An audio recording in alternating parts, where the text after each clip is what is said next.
30 អូខេតាយើងចូលដល់លំហាត់ប្រាណទី2ណាលំហាត់ប្រាណទី2យើងដាក់ជើងយើងឲ្យត្រឹមគ្នាបែបនេះហើយចាយើងដាក់ដងខ្លួនយើងឲ្យត្រង់យើងបើកដៃរបស់យើងហើយយើងបោះជើងយើងមកចំហៀងឆ្វេងដោយឆ្វេងស្ដាំដោយស្ដាំបែបនេះណាចាហើយដាក់ជើងយើងចុះមកវិញសម្រាប់លំហាត់ប្រាណបែបនេះទី2នេះយើងធ្វើចំនួន30ដងដូចគ្នាណាតោះ4 3 2 1 1 2 3 4 5 6 7 8 9 10 11 12 13 14 15 16 17 18 19 20 21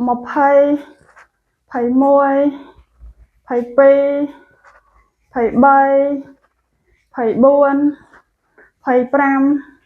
26 27 28 29 30 អូខេបងប្អូនសម្រាប់ក្បាច់នេះទៅស្រាលស្រួលទេបងប្អូនប៉ុន្តែប្រសិទ្ធភាពខ្ពស់ខ្លាំងមែនតើវាជួយដុតខ្លាញ់បងប្អូនបានមួយទូខ្លួនតែម្ដងណាដើមដៃចាក្បាលពោះផ្លូវចាជើងយើងទូជ្រុលស្អាតហ្នឹងហើយតើឥឡូវយើងចូលដល់លំហាត់ប្រាណទី3បងប្អូនសម្រាប់លំហាត់ប្រាណទី3ចាយើងឈរដាក់បើកជើងយើងយ៉ាងធំជាងដងខ្លួនបន្តិចចាប់តមកយើងបោះជើងយើងទៅខាងក្រោយចាហើយយើងដល់ដៃយើងទៅឆ្វេងបោះជើងយើងខាងឆ្វេងដល់ដៃខាងស្ដាំណាផ្ទុយគ្នាជាមួយនឹងជើងយើងអូខេឥឡូវយើងចាប់ផ្ដើម4 3 2 1 1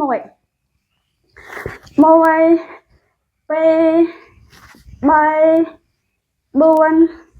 5 6 7 8 9 10 11 12 13 14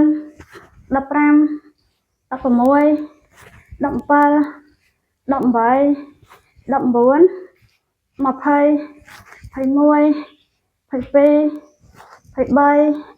21 22 23 24 25 26 27 28 29 30